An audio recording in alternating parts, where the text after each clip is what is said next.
शेतकरी मित्रांनो नमस्कार. आपण आज नवीन टोकन यंत्र घेतलेलं आहे ॲग्री पॉवरचं आणि 8 बॅग कपाशी लागवड करणार आहोत. यापैकी 7 व्हरायटीज आपण वापरणार आहोत. मी सगळ्या व्हरायटी तुम्हाला दाखवणार आहे.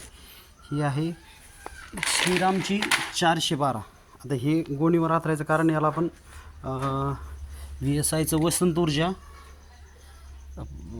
प्रति बॅग 10 ml आणि नॅनो DAP प्रति बॅग एक 5 ते 6 ml वापरून सीड ट्रीटमेंट घेणार आहोत. ही आहे श्रीरामची 412.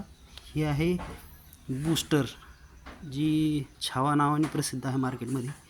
ही बायोसीडची GH 029. ही महिकोची बाहुबली.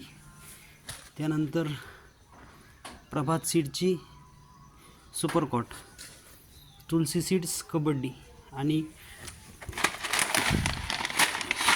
हे 2 बॅग आहेत नुजविडू सीडच्या नवनीत.